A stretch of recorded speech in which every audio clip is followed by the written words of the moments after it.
Lab-grown meat, also known as cultured meat or clean meat, is a product created by in vitro cultivation of animal cells, rather than from slaughtered animals. The process begins with obtaining a small sample of animal cells, usually stem cells or muscle cells that have the potential to proliferate and differentiate into muscle tissue. The collected cells are then placed in a nutrient-rich medium, which provides the necessary nutrients, growth factors, and hormones to support cell growth.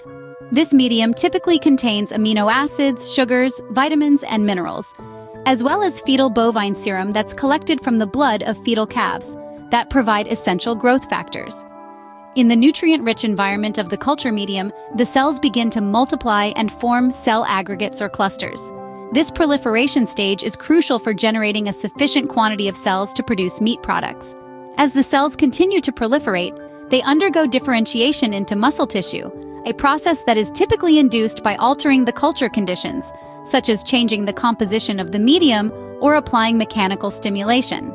This differentiation step is essential for producing the desired meat-like texture and composition. Once a sufficient amount of muscle tissue has been produced, it is harvested from the culture vessel. This can be done by mechanically or enzymatically dissociating the tissue from the culture substrate. The harvested muscle tissue may undergo additional processing steps to improve its texture, flavor, and appearance. This can include cutting, shaping, seasoning, and cooking the meat to mimic traditional meat products. Since lab-grown meat does not possess an immune system, it is produced in a controlled laboratory environment, maintained under sterile conditions to prevent contamination by harmful bacteria, viruses, or other pathogens.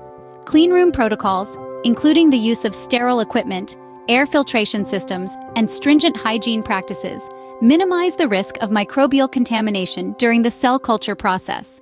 Regular testing for microbial contamination, as well as monitoring cell growth, differentiation, and overall product quality. Any batches of lab-grown meat that do not meet safety standards are discarded to ensure consumer safety. Before lab-grown meat is approved for commercial sale, it undergoes safety testing to evaluate its nutritional composition, sensory characteristics, and microbiological safety. Regulatory agencies may require manufacturers to demonstrate that the product meets established safety standards before it can be marketed to consumers. While lab-grown meat has garnered significant attention and investment in recent years, there are still challenges to overcome before it becomes widely available and affordable. These challenges include scaling up production, reducing costs, ensuring product safety and quality, and addressing regulatory and consumer acceptance issues.